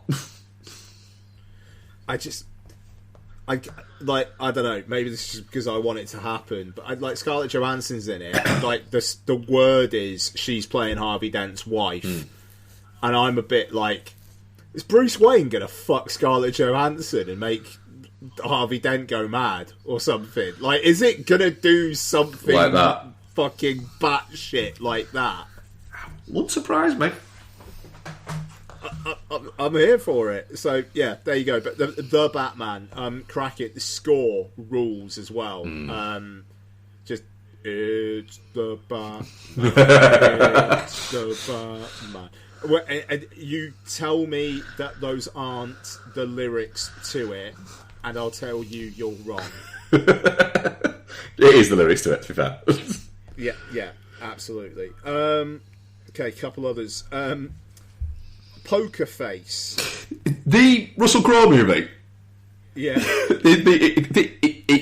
He definitely directed, didn't he? Does he write it as well? I think he did, didn't he? He directed it. I think he co-wrote it. Co-wrote it, yeah. Some real weird movie, this, isn't it?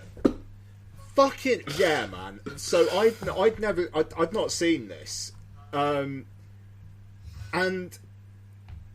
the first 20-25 minutes, it's almost like fucking Picnic at Hanging Rock levels of dreamlike. Yeah, it's a thing. And just what the fuck is going on? Yeah. And then, I gotta just go spoilers on. I think you can spoiler it. So Russell Crowe plays this guy who finds out that he's dying from pancreatic cancer, and he has a bunch of mates who he has like a poker night with, but this time he's setting up this night that like shit's gonna come out. There's gonna be like some big twist, and it seems to be that he's basically gonna kill them all. Yep. But then it turns out that no, actually, he's going to tell them that, and he's going to kind of drug them, but not that much. And then a bunch of shit's going to come out, but then also one of them's brother is going to try and basically rob Russell Crowe. Yeah. And there's barely any poker in it. Yeah. And then at the end, Russell Crowe's dead, and he's just left all his stuff to his mates anyway. And by the end of it, I ask myself, what actually was the point of this film? There's also one of the most incredible what the fuck am I watching scenes in this early on, where Russell Crowe, first seen as adult Russell Crowe, is in an art gallery looking at something, and a woman just comes up to him. It's just like, can I take your picture? And he's just like, what? Well, actually, he doesn't even really say anything to her. And she explains that she's going to enter some sort of competition to draw a still life of someone. Yeah. And she's just like, I need to get your permission. Can you tell me who you are and what you do? It's like just literally, the exposition just list who you are and what you do. And it's just, what? So this woman just randomly went up to Russell Crowe, who at the best of times doesn't look like someone who wants to have a conversation, and ask him if you can take his picture so you can paint him in a still life. It's such a weird film. It honestly, and I didn't know it was directed by Russell Crowe. Genuinely, that piece of information left my mind. So when it said it at the end, I was like, yeah, that makes sense. Because this is a film that takes itself so fucking seriously, and at the end has but Russell Crowe was there for everyone, and he's the great guy. That it is, of course, it is a Russell Crowe film. I mean, I love the fact that also as well, he's cast one of his mates in it, and his mate is the RZA. Yeah, no, I was going to say, the RZA just turns up an hour in. Yep. The Riz and Russell Crowe being really good mates is so weird. I mean, that's great though. Like, I do respect that, and I don't know, man. It's good for you, I suppose, Russell Crowe. Like, it's not awful. It's shit, but it's not the worst thing you'll see. Nope. And it's certainly got a mood all its own. Yep. But it is unfilmed the Russell Crowe. Yeah. It is the film of a guy who threw a telephone at a BBC producer because they cut out his bit at the BAFTAs where he read a poem. The poem. Yeah. Russell Crowe seems like the guy who would be a great fucking pine until he wasn't. Yeah, that's accurate, actually. You'd be like, you'd be like, this is a great night. This is a great night. And then all of a sudden, people like knowing well and go, oh shit. And then start leaving, you'd be like, what's going on? Why is everyone leaving? Why are you all leaving? Like, oh god, no. He's got that look. He's got that look. He's about to bite a cat in half. Yeah, exactly. So there you go, Poker Face. My last one. So I've been listening to the audiobook of Anthony Bourdain's Kitchen Confidential on the dog walk. And like enjoying it. You didn't watch what he doesn't like vegetarian. Well, he didn't like vegetarians. Did Anthony Bourdain? My word. He does not trust them, does he? God, what did he call vegans? Like the Hezbollah wing of vegetarians or something. Something like that. I listened to on the dog walk this morning. It was like, fuck me. I'm looking forward to Tony, the Dominic Sessa as Anthony Bourdain. Yeah, that's going to be something. I stuck on Burnt, which is loosely based on him. Yeah. Well, it's weird. I think Bradley Cooper did Kitchen Confidential, the series, and then did Burnt, which is kind of a film version of the series, but not as well at the same time. Yeah. Uma Thurman's in this for 20 seconds. And basically the one major line that she has is her saying that she's a lesbian but also slept with Bradley Cooper's character. Because that's the charismatic guy he is. The big problem with this is that chefs are supposed to be difficult, and Bourdain says himself, for the first few years at your restaurant you'll sleep there 17 hours a day, you've got to be completely committed to it, blah blah blah. That does not make a very compelling film protagonist. It makes it someone quite difficult to watch and get on board with, and then having to watch other people get on board with him despite the fact there's no real evidence as to why is very, very, very difficult. Sienna Miller kisses him at one point in this film, and I literally said out loud, what the fuck are you doing? Because it didn't make sense. Yeah, I think the issue I had with this movie is everything you just said is true, but you don't even get the fun bit of watching somebody crafting really good food because they sous vide everything, and it just makes it just look boring. No, exactly. It's a fucking weird film. This it's a great cast. Daniel Bruhl's the kind of the owner of the restaurant. He's kind of the front of house guy, and Daniel Bruhl's the front of house guy. A bit acing it. Omar Sy, interesting character because he's kind of there in the background. It's introduced with you kind of fucked me over, but I understand why I need a job, and it's a bit weird. And then there's a revelation through the film, and it's like, oh shit, yeah, all right. And his character, not much screen time, but quite powerful. Riccardo Scamaccio, who is in stuff. Yeah, he was the the bad guy in John Wick 2. Chapter 2. Yeah, he's always fun in everything he turns up in. Yeah, he's a real that guy. Yeah. He was the lead in Race for Glory, Audi versus Lancia, which I watched a year or two ago. And it was just like, oh shit, it's that guy. All right, cool, fine. This will be fun. Do you know what else as well? I didn't know this until just now. He's Pontius Pilate in Mel Gibson's The Resurrection of Christ. Fantastic. My God, those films are happening.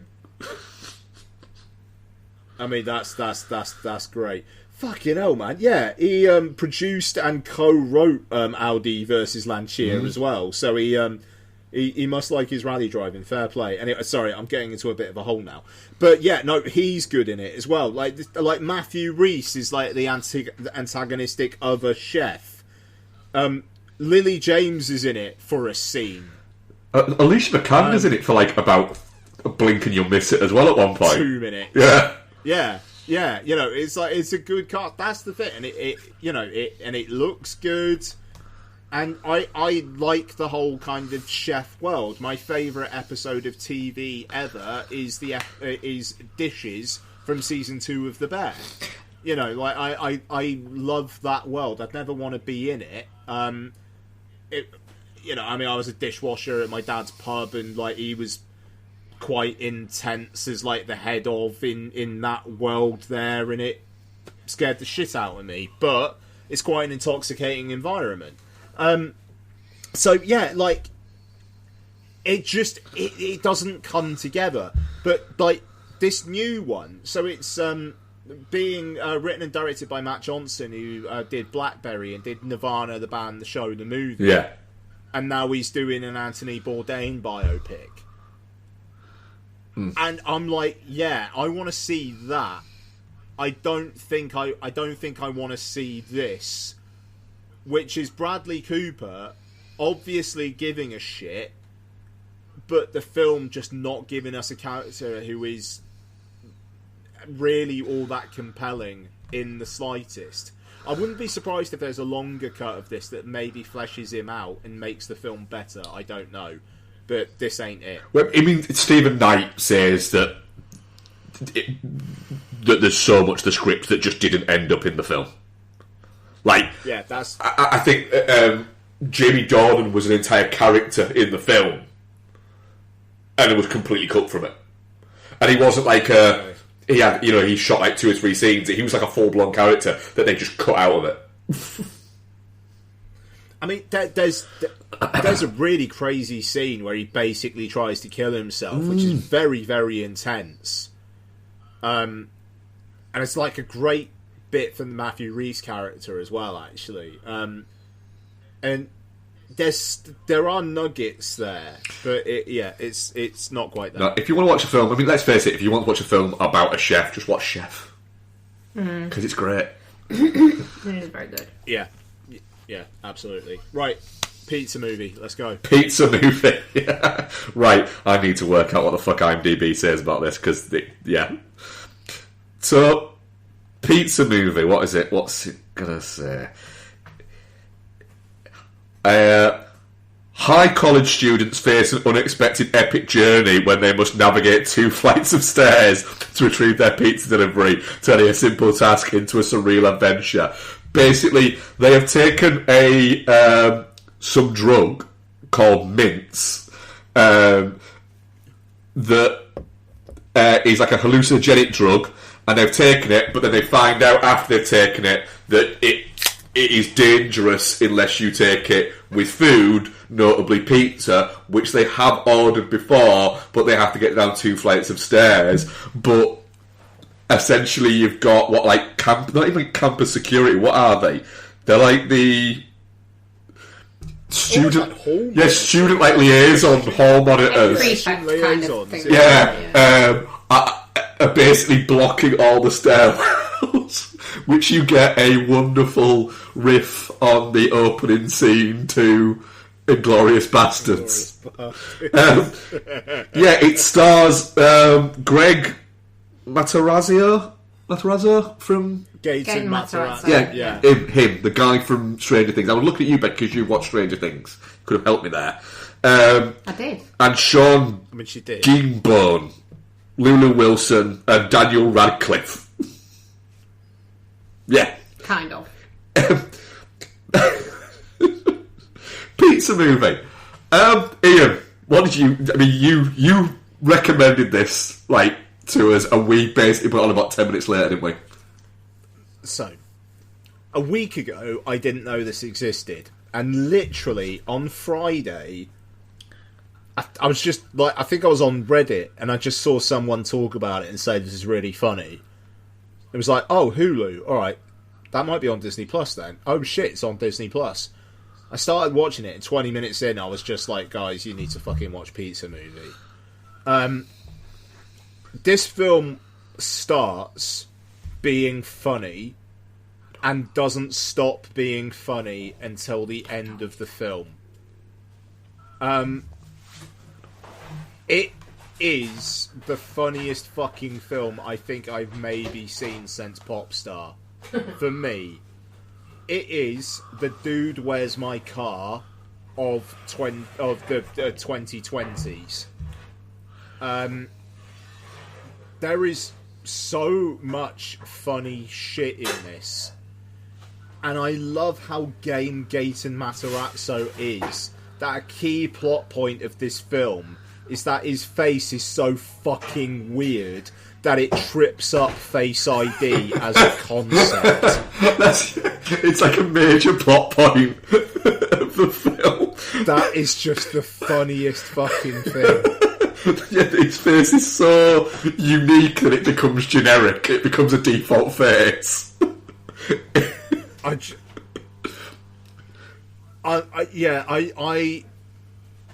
The fact that they've managed to make a film where it's like these guys have to go down 2 flights of stairs to get a pizza, and they've actually turned it into a fucking film, is remarkable. Yeah. I mean, when you messaged me and said about that, I was like, well, I am the target audience for shit like this. So I was instantly in with the idea. We watched the trailer, didn't we, Bex? And then stuck it straight on. What did you think to it, Bex? It's really fucking funny, and it's stoner comedies are generally not something that I would gravitate towards, but I do tend to enjoy them when I watch them. And this is just it's just fucking hilarious. The cast are all great. There's some really good moments. The butterfly shit. The butterfly fucking thing. Hilarious. So the butterfly, like the other guy that isn't the Stranger Things guy, plays like his meek, like flatmate, dorm buddy. What are they called? Yeah, roommate. I guess. Who is trying to not be as meek, but he's really bad at it.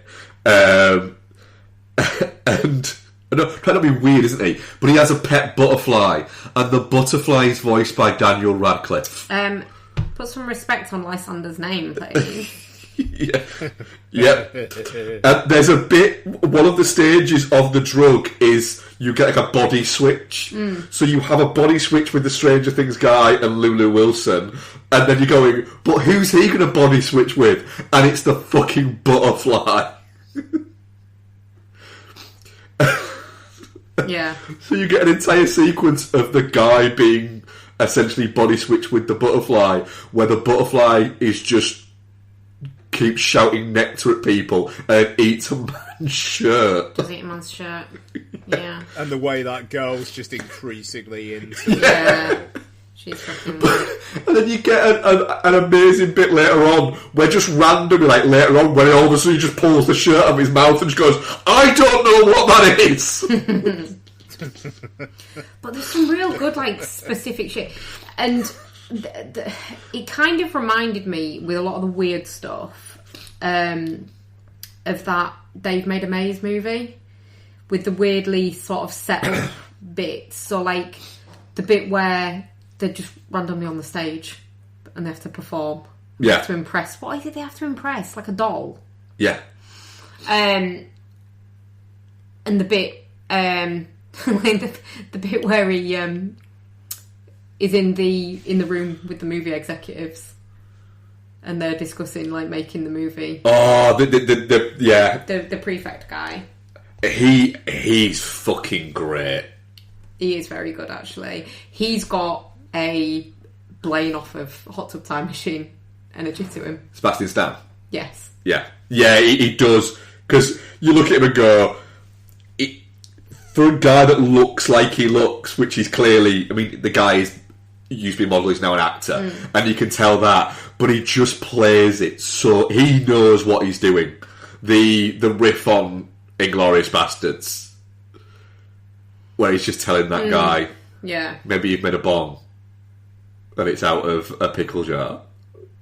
And it's so well done. And then the breakdown that he has at the end, it also makes you really feel for that pizza delivery droid. Yeah. Oh, yeah. But I was genuinely devastated when the butterfly died. Yeah, it's, I mean, all I'm going to say is, there will be people who will watch this and go, what the fuck are you guys on about? You kind of just got to go with it and just have fun and know that, yes, it's silly. It's really, really silly. But stoner comedies are silly. It's genuinely a film they don't make anymore as well. Yeah. Like, when was the last time this kind of film even had a streaming release? That's it, yeah, they don't. Not even like I mean, I think the last full-blown stoner comedy that we watched, that I can remember being released, that we've watched, Bex, was High School. And that barely exists. Yeah. Like, just, God, the fucking bit where, like, they break through the fourth wall and the guy's talking about giving his granddad a cameo. Yeah. And it's just like, well, we're not going to do that. And then you forget about that. And then that's literally the last scene of the fucking film. Yeah. It's just so fucking... I like... Yeah, sorry, all I do is just recite shit from this film. It's just so full of good bits. And those two guys, the two leads, they're great. Yeah. They're really fun together. They've got good yin and yang chemistry. And then Lulu Wilson's such a good fucking, like, third for it as well. I want pizza... I want Pizza Movie 2, fried chicken. Yeah, that's it. It's just such a fun movie. I'm really going to watch it. I will watch this quite a lot over the years. I can see me watching this fairly often. There's one thing I didn't like that I specifically didn't like about this movie. And in a movie of this type, to only have one thing that annoys you is quite an achievement, really. The old dude that dresses as the Grinch. Yeah, that was... Every time he was on screen, I was like, oh, just fuck off. He felt like a character that was just like... He's the misjudged bit. Yeah. But I think that's the only bit. The bit where they can't swear, otherwise their heads explode. Oh, fucking hell. But then they can say cunt. Yeah. Even bits like that where you look at it and you go, if you apply logic to it, it's like, wait, so every time their head explodes, it resets that time point. Yeah. It's just like, that doesn't even really make that much sense, but it's kind of funny. Yeah. It's a fucking great movie. I mean, our audience poll on this was 50-50. People either loved it or hated it. And I can understand that. Yeah. But I said when we were watching it, like, I just find it hilarious that Daniel Radcliffe's just like, I just do what I want nowadays. Might voice a butterfly. Yeah, I mean, he clearly just knows the filmmakers. Yeah. And they've gone, damn, you do this favour. He's gone, yeah, fucking go on then. But he gives it rock all as voicing a butterfly. Yeah. You don't get a half-assed turn butterfly. from Radcliffe. No. It's real. Yeah, it's a real fucking fun movie. Had a real good time with it. Too right. Glad you guys liked it. Right. So we did have a few... Oh, that was it. A few bits about the films that we watched. We've had comments back. So Ethan Barr says about Super Mario Galaxy. 2.5-year-old loved it, and it flew by. Hard to hate it. Fucking hell, Ethan's kid's already 2.5. Yeah, that's wild, isn't it? Oh, I don't like that at all. Yeah, and the drama is put. This got so many laughs from us, but I don't think it's what our screen full of teenage girls expected. And Vishnu says to us about Super Mario Galaxy. Star Fox moment was fun. My 10-year-old loved it, as did a full Saturday afternoon chorus of kids. I thought it was shit, but I'm a grumpy 46-year-old dad. And Dylan asks us, do you have any teenage memories of trying to buy tickets for a film when you were below the certificate age range? Yeah, right. Hannibal. Only reason why we got in was because a guy in our year who we didn't really like all that much, but looked a lot older than us, also wanted to see it. So it was like, all right, we'll give you a lift if you basically get us in. And fair play, the dude did. Nice. There was that. Yeah, like Scary Movie was the first 18 I went to see, and I was 16 at the time, but managed to get into that fine. But yeah, no, do you know what? Never too many problems. I don't think people in cinemas care that much. I was so fucking straight edge until about 16 years old that I never even tried really. I started seeing you. Yeah, and I would just when you go, that's an 18, we can't go and see it. I'm like, no one cares, Bex. It'll be fine. Did we do that much? Yeah. Did we? Yeah. I just let you buy the ticket. Yeah. I mean, I used to just literally just like sneak, but it wasn't sneaking because I guarantee you that the cinema staff knew they just didn't care that I would I would pay to go and see a film and then just go and see whatever else the fuck I wanted to that was on in there. So I got to see some good shit. Nice. Yeah. Yeah. No, I was too well behaved. Yeah, I wasn't. No. Yeah, but no, I don't think there was ever anything that I got declined for. I do remember trying to go and see Heat when I was 13 and getting said no for that. So I just paid for something else and went to see it anyway. Good. But that was still when they had people on the door. So I had to wait until like 5 minutes into the movie and then go in. Yeah, back in the olden days when going to the cinema was like a staffed experience. Yes. Yeah. Yeah. Yeah, back in the old days when it was still a Warner Brothers cinema and they had those TV screens outside each screen that would tell you what was playing in and what time it started. That was good because you could just walk by and go, I will go and see that. I do miss, like, going to the cinema now is just... It's like a self-service checkout at a supermarket. There's no... Don't say it out loud or literally that will just start happening. There's no joy to it though, is there? That's a really good way of putting it, mind. Yeah, it is though. You're right. It is, yeah. I mean, obviously, hopefully you'll enjoy the movie, but there's no joy to actually going to the cinema anymore. It's so soulless. It is. I will say, in the last few weeks, the Odeon and Cardiff, like both left and right, as you go into the different screens, they've put a booth there now, where obviously they've had people taking the piss with just like going into multiple screenings in a day, or underage people coming in or something, where literally now they've always got someone manned there, even if it's like 10 o'clock in the morning and no fuckers around, there is always someone there. And at least that's a little bit of, alright, well at least there is a little bit of quality control. there at least, but yeah, it's not like at the door anymore. That's for damn sure, like you say. Yeah. It's not like it used to be, but yeah. But that was it, yeah. What are we covering next week, Ian?